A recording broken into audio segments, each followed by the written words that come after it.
Hello and welcome everyone to Silver Asset of the Day for the 11th of August 2020, presented by myself, Phil Carr, at the Gold and Silver Club. So as we get into a new week here, what do you need to know? So we've had the update today that Goldman Sachs have banked 50% of their silver position. And we've seen this where the price action got very close towards $30 per ounce towards the end of last week, ahead of the non-farm payroll data. And subsequently, of course, we've started to see silver profit taking accelerate. So we've taken advantage here, banking half profits, in fact, last week ahead of non-farm payroll, and we've banked another 350 points today on silver. Banked the remainder of the trade here at $27 per ounce, where the price action is residing at the moment. And this, of course, is why it's very important to have access to data. In fact, Palladium was an absolute superstar trade for us just yesterday, a 2,000 point breakout to the upside that we had in just one day there that we were able to bank. We covered that in detail with you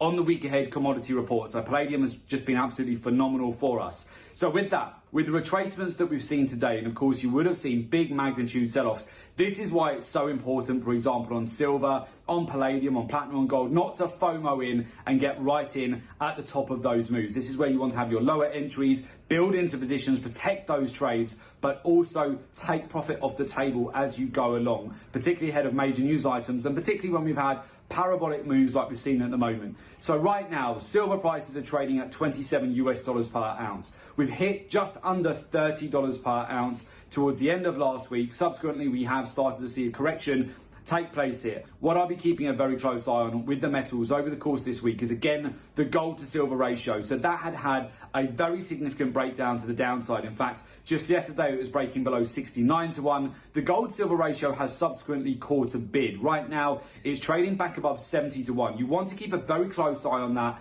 and also the US dollar index. If you do see the gold silver ratio start to break out and retrace higher, this will put more pressure on gold and silver, and it would suggest we've now got those short-term tops in the market. This, of course, where you want to be banking profits, making sure you're protecting the trades, and also keep an eye on the US dollar index here as well. The US dollar index has been basing for a couple of weeks now. It's got 3 tests of the 92.50 level. If we do hold at that zone, we're back above 93.50 today.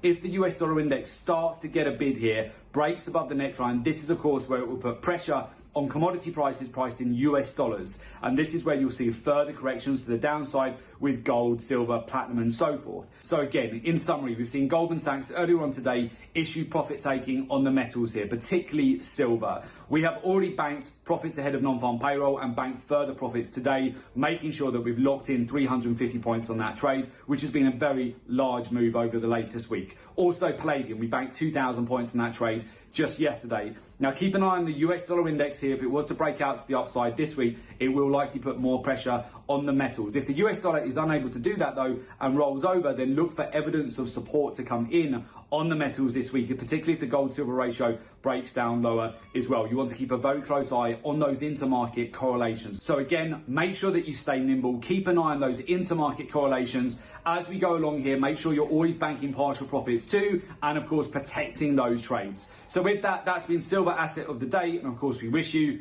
good trading.